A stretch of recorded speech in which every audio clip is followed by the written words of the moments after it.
Viidiyoo kana adaraa keessan amma dhumaatti dhaggeeffadhaa, hiriyoota keessaniif sheer gochuu hin dagatinaa. Nagaan isiniif haa baay'atu. Hordoftoota chaanaalii kootii ashama harka fuunee akkam jirtu nagaa keessanii? Ani nagaadha, obboleettiin keessanii baga nagaa taatan isiniin jedha. Yeroo viidiyoo kana daawwattan adaraa isa itti amantanii jechaadha. Obboloota koo ishiin mucayyoo suuraa ishiin bukkeetti argitan kun akkuma keessan hojiidhaaf biyyaa baatee waan jirtuuf, waan rakkachaa jirtuuf, gaafa namni tokko du'ee boo'uuf irraa gaafa namni tokko rakkate yoo gargaaran irra gaariidha jechaadha. Viidiyoo kana laayikii tuqaa, laayikii yoo tuttaan ijoollee baay'ee bira gaasiniin jedha. Akkasuma hiriyoota keessaniif illee sheer godha. Tarii kan mucayyoo kana gargaaruu danda'u keessaa argamuu waan danda'uuf jechaadha. Innaa mucayyoo suuraa na biratti argitan kana, mucayyoon tun dhalattuu Wallagga Horroo Guduruu kan jedhamu jechaadha. Barreeffamaan naa ergani. Akkasuma sagaleedhaan illee naa ergani. Barreeffama isaas gubbaarratti argeen jira. Horroo Guduruutti kan dhalattedha. Mucayyoon tun Suudi Arabiyaa keessatti akkuma keessanii dalagachuudhaaf biyyaa baatee jirti.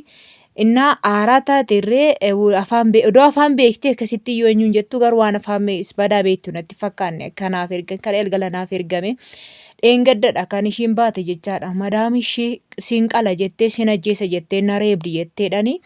Reebicha sanarraan kan kaasee nama dhabuurraan kan ka'e miciisetoo du'uurraa ishiin albeedhaan naqaluurra waan jettuuf utaaltee baate jedha. Baatee waan ratteetu bakkeerra jirti mucayyoon tun. Adaraa keessan obboloota koo mucayyoo tana gargaaraa. Ijoollee Suudi Arabiyaa keessa jirtan safara isaa naannoo isaallee gaafadhee tanan isiniif koomentii jala kaa jechaadha. Xiqqoo barreeffamni isaa naaf galuu waan dideefi barreeffamni nama tokko namaaf hin galu jechaadha. Ijoolleen achi keessa jirtan mucayyoo tana barandaa namaa jala jirti. Achi baqattee waan baateefiyyuu barandaa namaa jala jirti jedhanii jechaadha. Bilbila ittiin argatan immoo, akkaataa ittiin argatan immoo haala isaa mucayyittiirra nan mijeessa. Mucayyoo suuraa na ergiteerraa jechaadha. Adaraa obboloota kiyya gargaaraa isiniin jedha mucayyoo kana. Otoo ishiin miidhaan tokko irra hin ga'ini harka poolisiitti yoo otoo kennamtee baay'ee gaariidha. Gara Itoophiyaa galti malee rakkoo biraa wanti irra ga'u hin jiru. Mucayyoon tun garuu barandaa namaa jalan bula jette jedhani. Bakkee jechaadha. Bakkee baate. Doorsisni ishiin na doorsisu doorsisa addaati. Yeroo hunda billaa natti fudhatti, natti darbatti, siin qala, siin ajjeesaa, dhiiga kee lolaasa naan jettee na doorsistii, waan akkasii jetteeti naan jettee obboleettiin kiyya kaleessa naa dawwaltee suuraa ishii naa ergite jechaadha. Ishiin mucayyoo tana beektu. Maaloo sagalee ta'iif jettee natti kenninaan rakkoo hin qabu, sagalee nan ta'aa fi ani Itoophiyaa keessa waan hin jiraadhuuf ijoolleen achiin jiran Suudi Arabiyaa keessa jiran gargaaruu akka danda'an jechaadha. Obboloota koo warri gargaaruu hin dandeenyaa obboleettii kanaa ofitti qabuu dandeenya jettan keessattuu ijoollee shamarranii. Shamarran barbaachisa. Mucayyoon tun shamarraa dhalaadha waan ta'eef kan barbaachisu shamarraadha jechaadha. Sababii isaa mana kireeffattanii warri galtan waan torbee tokko torbee lamaaf mucayyoo tana ofitti qabaatii barandaa jalaa kaasaa jechaadha. Rakkoo irratti rakkoon tokko akka obboleettii teenya kana gubbaarratti himuu dandeessiniin jedha.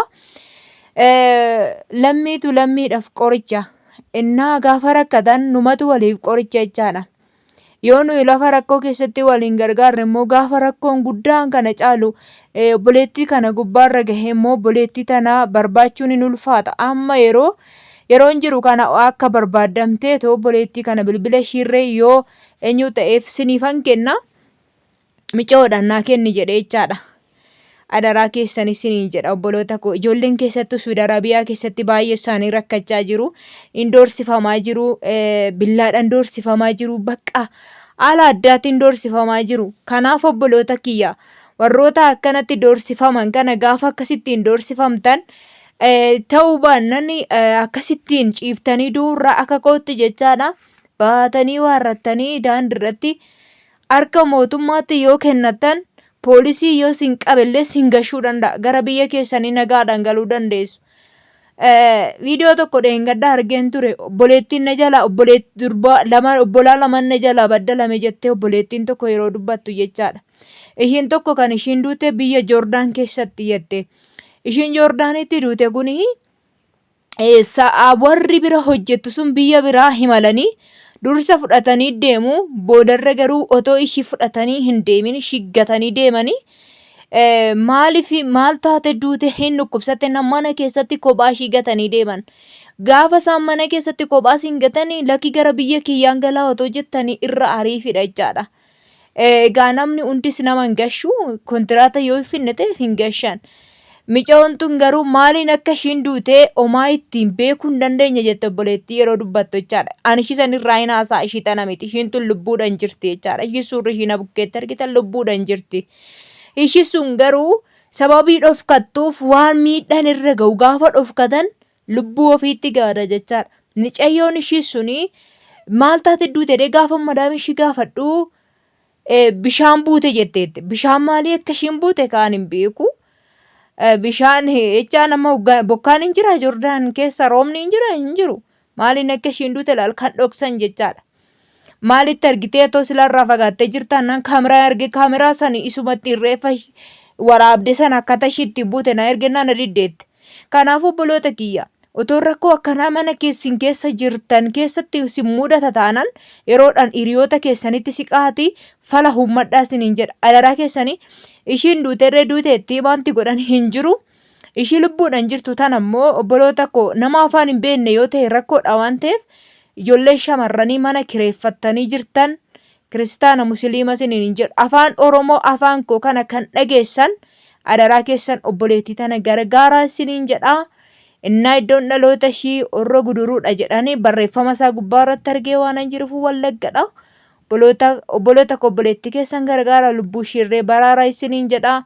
Namni hin dheebotaa hin beela eenyu nama jala taa'u shamarran waan boru ishirra ga'u hin beektu. Kanaaf gargaara isiniin jedha. Waan dhaggeeffattaniif hedduu takka galatooma viidiyoo kana adaraa keessan laayikiidhuma sheeriidhuma godhaatii dhimma barbaachisutti obboleettii kanaan dhaqqabaa isiniin jedha.